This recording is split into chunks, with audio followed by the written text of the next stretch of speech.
This building that you see behind me is the old Hawthorne Police Station and City Hall. And by the end of this year, it will be demolished. The entire building wasn't the police station, only half of it was. The other half was Hawthorne City Hall.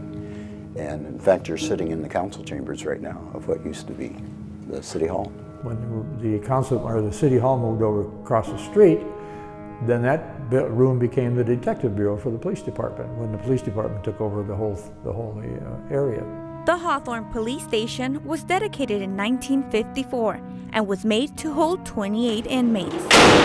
This is the kind that, you know, you hear about the slammer. Throw them in the slammer. These doors slam when you close them. It greatly makes you feel insecure once you're inside of one of those cells. Over the years, the deteriorating conditions of the building called for a new one to be built, and this one was closed in 2004. A building which had a reputation of having celebrity guests.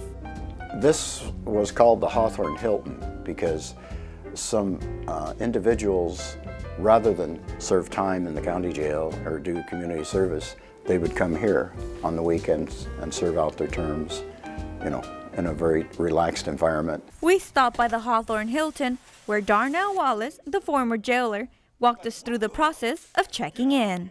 They came in off the street. Okay. Through this door? Through this door. Did our typical, put your hands on the bars, took all their property, did their search, and would either have them sit on the bench back here, or would place them in one of the holding cells here. Because this is where they made their phone calls. As we take their stuff and assign them a drawer, their stuff will go inside of here. How would you keep track of whose number was? We type it on the booking slip. But these aren't big enough, so the shoes wouldn't go in here, or would they as well? We force your stuff in there. Oh. The best way we could. I mean, if you had too much stuff, we had big lockers on the outside for bulk property. But we would put as much as we can get in here. And then just close it, it wouldn't get locked? Do that, and then padlock it. When I started, there was only 6 of us. Wow. Monitoring the entire jail? Yeah, you would have your overlap every now and then, but like I said, it was not uncommon for me to work by myself. Wow, that's scary. Yeah, it's interesting. Once they completed their phone calls, through here is where they did their fingerprinting and their breathalyzer if they needed it. And then at that point, we come through here and determine what cell they were going to go to. It feels like the Green Mile, long hallway. Oh, yes.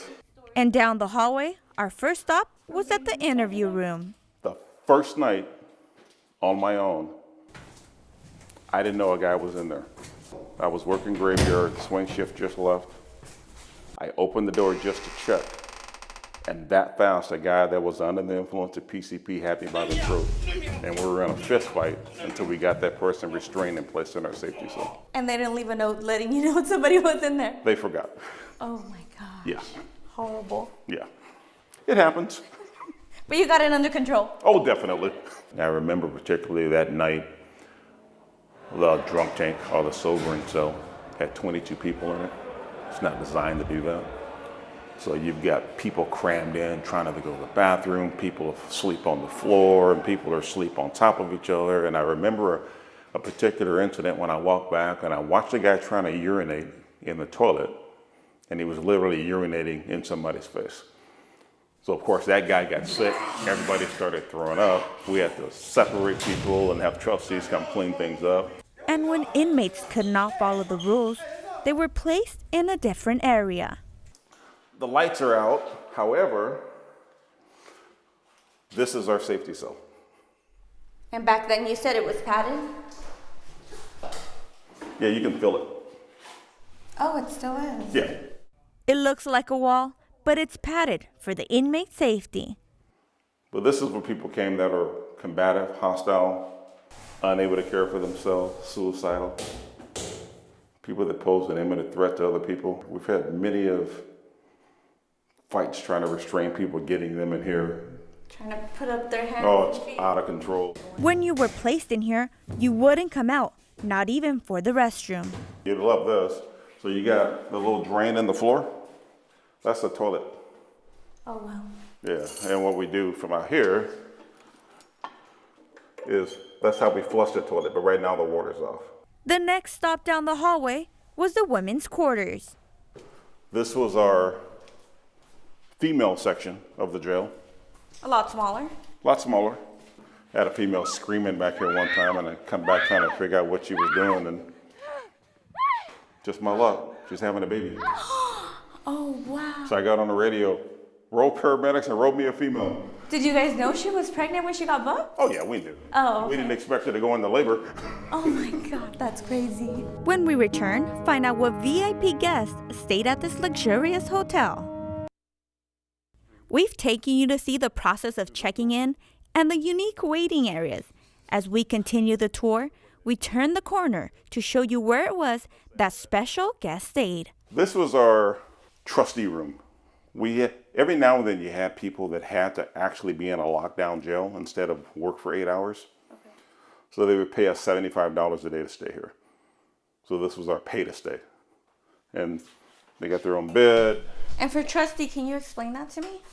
Sure. A trustee is a person that got arrested for a nonviolent crime, DUI, forgery, or something like that. They get sentenced to community service time. So instead of going to the beach, picking up trash, the judge orders them to do their community service time in a jail. So we have them come in 8 hours a day. They clean the station, clean the parking lot, and do different things like that. So you see, this is the room. Yeah, so that's basically like a hotel room. Yeah. Hawthorne Hilton. The Hawthorne Hilton? Here it is, at its best. But I think Jaja Gabor was here because she slapped a police officer or something, and I think she was a guest of ours a couple days. Trustees have their own private toilet and sink, except for a shower. This is our southeast cell, but that was their shower. So the restroom, they were good, but showering, they still, just like everyone else. Just like everyone else, because you're still an inmate at the end of the day. So don't commit a crime. Like celebrities, some also chose to come here on a regular basis. We used to have a guy that we could never put in the dorm because he's so hostile, he'll pick fights with people. So we always had to put him over here. But the funny thing is, even if there was people here, he'd get into a fight with them because he would tell you, I have seniority, that's my bed. So he really thought this was his cell? Yep. His place? This was his isolated place. How often would he come to All the time. I didn't even talk to him anymore, just take him straight back. I know everything right down to his social security number and driver's license number. Why is there a phone in here? All cells had a phone. Okay. We had those in the dorm as well, but they're not there anymore. But that's so they can make their collect phone calls. So then it's not just this one, they would all have. Right. Inmates had the chance to make phone calls, but like everything else, there were restrictions. We used to turn the phones off at night to get you to go to sleep. And then we wouldn't turn the phones on until after the court run in the morning because 2 reasons. We're trying to get you ready for court. You're too busy on the phone talking to people. More important, it became a safety risk for us. Okay, now they're moving me just in case they wanted to plot a way to have someone to break them out en route to court. While some paid to stay here, others thought it was funny to mess with the officers, causing them to always be on high alert. You have to be careful in dealing with inmates when this door is closed.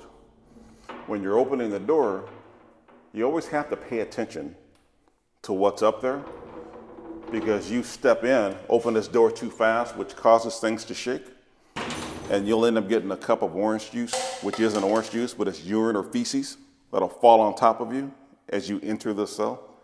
So those are kind of things that inmates do because they thought it was funny because they don't like the police.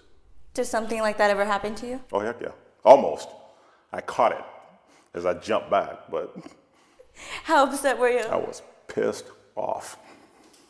And then you had to keep going with your day. Yeah. So we go through strip search everybody, figure things out. That's the danger of custody. You forget a spoon or something like that. All those things can be converted into weapons over a period of time. This is a 12-bed dorm. On a good day, we had 17 people overflowed on the floor. We rarely ever had a moment where we weren't overflowed. But during the LA riots in particular, it got so busy and we got so inundated with inmates. In this particular cell, we had 68 inmates back then, which was completely insane. It's really hot in here. I can imagine in the summertime. Oh, it's out of control. There was no AC in here, so if inmates were stuck in here, they were really sweating. Back in the booking area is where they controlled the phones and the alarm system in case of an emergency. This was our ability to turn off phones. In the event you got in trouble, you can hit an alarm that'll set off an audible alarm through the building. That was pretty obnoxious. Just like the rest of the building, even the officer's space had its own unique character. I miss this locker room too. Lockers are nice. Why would you miss this locker room from the other one you have now? The other one's too fancy. The other ones are wood. Sometimes they're not as wide. You used to be able to throw your shoes up top. You can't do that on the other ones, you'll break them down. So you got to shove all that stuff in your locker, whereas in here it was pretty decent. If these walls could talk, they could tell us so much more. This building filled with history will soon be gone forever, but will live on in the memories of those who came through here. I love the new jail because of the newer technology, but I really miss the personality of the old police station and this old jail here. For HCTV, Kill the lights. I'm Jennifer Murillo.